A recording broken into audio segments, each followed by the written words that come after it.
As I stood at the helm of the flagship, my thoughts wandered to the naval captains of old Terra, their mastery of the seas echoing through the ages.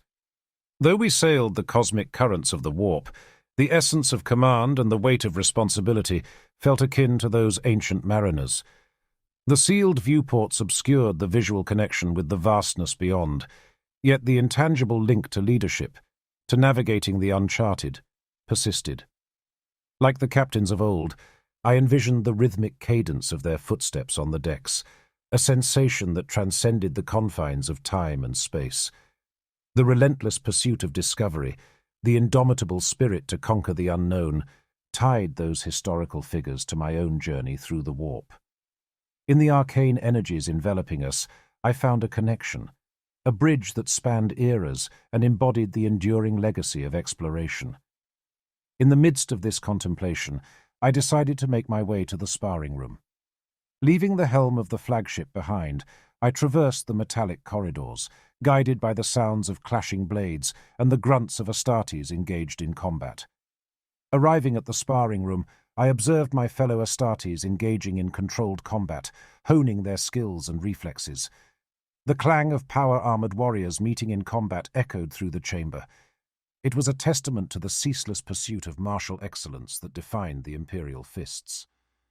I took a moment to watch, a silent observer amidst the kinetic ballet of blades. The sparring room, though a modern construct, felt like a training ground echoing the legacy of ancient warriors. As the flagship sailed through the warp, I found solace in the continuity of tradition, even in the distant reaches of the future.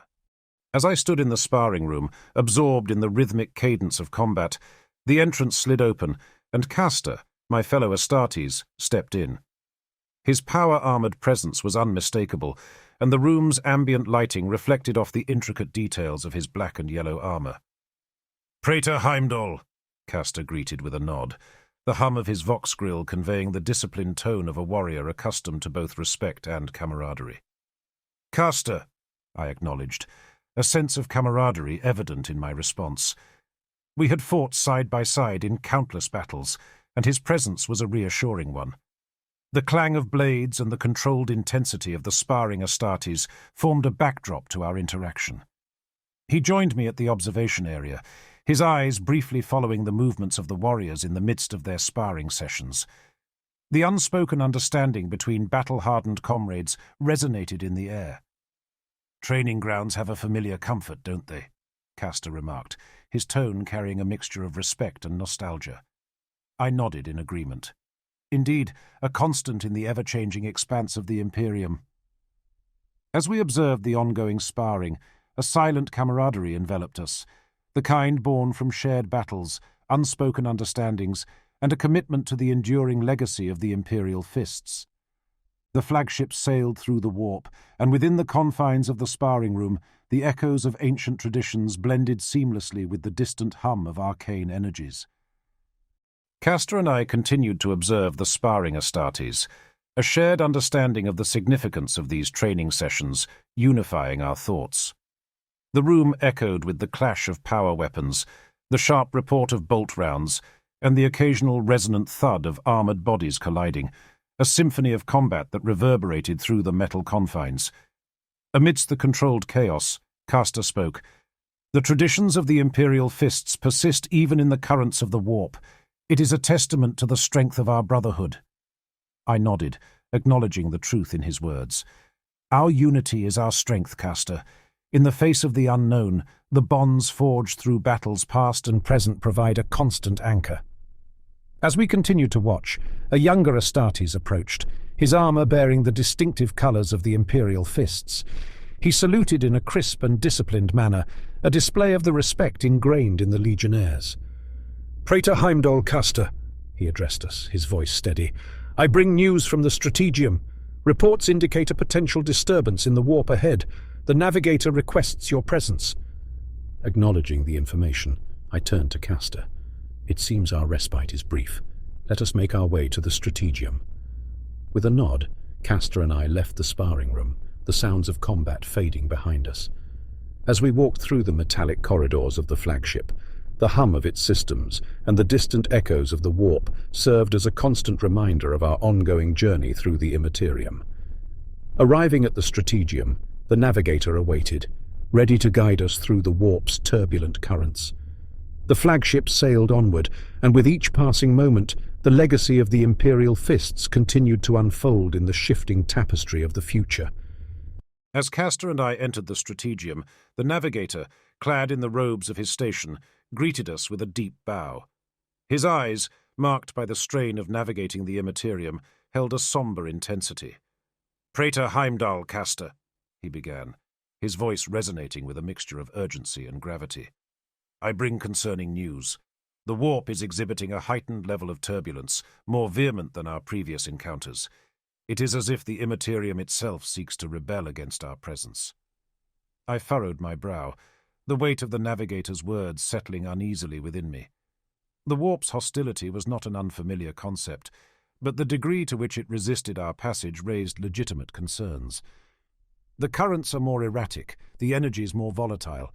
It's as if the very fabric of the warp resents our intrusion," the navigator continued, his expression reflecting the challenge posed by the turbulent sea of the Imperium. Castor, standing beside me, maintained a stoic silence, his eyes keenly observant of the situation unfolding. "What do you suggest, navigator?" I inquired, my voice steady despite the underlying tension. "Can we navigate these heightened disturbances, or do we face a risk to the fleet?" The navigator considered his response carefully before replying. "We can attempt to recalibrate the Geller fields and adjust our course to minimize the impact. However, the warp's hostility may necessitate a more cautious approach. I recommend increased vigilance and readiness among the crew." I nodded, a sense of determination settling over me. "Do what must be done, navigator. Ensure the fleet's safety, and keep me informed of any further developments. The Imperium's path through the warp must be unyielding." With a final bow, the navigator returned to his station, his expertise now focused on navigating the turbulent currents of the Imperium. As Castor and I left the Strategium, the distant echoes of the warp's rebellion against our presence served as a stark reminder of the challenges we faced in the cosmic expanse. The journey continued, and the resilience of the Imperial Fists would be tested once more in the unpredictable seas of the Imperium. The Strategium's solemn atmosphere was shattered by a massive jolt that reverberated throughout the flagship. The metallic structure creaked under the strain, and an unsettling tension gripped the air. Without hesitation, I turned on my heel, Castor at my side, and sprinted towards the command bridge. As we entered, the scene was one of controlled chaos. Crew members scrambled to secure equipment, consoles flickered with erratic lights, and the hum of the ship's systems took on a discordant pitch. The navigator, who had been diligently overseeing our course, was now engaged in rapid exchanges with the crew, his expressions mirroring concern. "Status report!" I barked, my voice cutting through the tumult. The urgency in my command was met with swift responses from the crew. "Massive warp turbulence, Praetor. The Geller fields are holding, but we're experiencing severe strain on the ship's structure," reported a tech adept, his fingers dancing across a flickering console. Another crew member, stationed near the prow, added, "The riser pattern Nova cannon is offline. It seems the disturbance affected some of our primary systems." Castor, ever stalwart, turned to me with a grim expression. "This is more than turbulence, Heimdall. The warp is actively resisting our passage." I nodded in agreement, the gravity of the situation weighing heavily on my shoulders. "Initiate emergency protocols. Secure the ship and prepare for any potential warp anomalies. I want a thorough assessment of the damage and inform the apothecary to stand ready for any casualties." As my orders echoed through the bridge, the crew executed with disciplined efficiency. The flagship, despite the turmoil, began to respond to the emergency protocols. The navigator, furrowing his brow, continued to navigate the turbulent currents with heightened focus. The bridge's atmosphere, now charged with urgency, embodied the resilience of the Imperial Fists. Castor and I remained at the center of the storm, overseeing the ship's response to the warp's rebellion. The journey through the Imperium had become more perilous, and the trials we faced demanded the unwavering resolve that defined the Legion. Realizing the severity of the warp's rebellion and the strain it imposed on the flagship, I swiftly issued a decisive order. Emergency disembark from the warp. All ships, initiate emergency translation to real space. Brace for immediate exit. The urgency in my command resonated through the bridge, and the crew members, despite the chaotic circumstances, executed the order with practiced precision. The navigator, with a determined focus, worked swiftly to realign the ship's course, aiming for the stability of real space. Alarms blared, lights flashed, and the crew secured themselves as the flagship began the emergency transition. The jarring sensation of the warp's oppressive grasp slowly released its hold as the ship traversed the threshold between the immaterium and reality. With a final lurch, the flagship emerged into the relative calm of real space. The sudden transition brought a collective exhale from the crew, their disciplined response evident in their ability to navigate the unexpected turbulence. As the alarms ceased and the emergency lights dimmed, I took a moment to assess the situation. "Status report," I demanded, my gaze sweeping across the bridge. The tech adepts quickly relayed information. "Geller field stabilized. Ship structure intact. We're back in real space, Praetor." I nodded in acknowledgement, a mix of relief and concern coloring my thoughts. The warp had proven more turbulent than anticipated, and the fleet's emergency disembarkment was a necessary response to preserve both the ships and their crews. "Initiate damage assessments and begin repairs. We cannot afford vulnerabilities as we continue our journey," I directed, the responsibility of command settling firmly back into the routine of crisis management. As the flagship emerged from the warp, a disquieting realization unfolded. The fleet that had been following in our wake faced a more severe fate. A glance at the strategic displays revealed that the ships surrounding the flagship were disabled, caught in the tumultuous aftermath of the warp's rebellion. The bridge fell silent for a moment as the crew processed the unforeseen situation. The once formidable assembly of ships now drifted, vulnerable and disabled, their systems compromised by the warp's vehement resistance. "Report! Assess the status of the fleet vessels surrounding us," I commanded, my voice cutting through the uneasy quiet. Tech adepts quickly relayed data, their expressions reflecting the grim reality. "Multiple ships disabled, Praetor. Geller fields fluctuating, propulsion systems offline. They're adrift in real space." The weight of responsibility settled upon me as I contemplated the plight of the disabled fleet. The unforeseen turbulence in the warp had left our comrades vulnerable, their ships crippled and defenseless. "Signal distress beacons.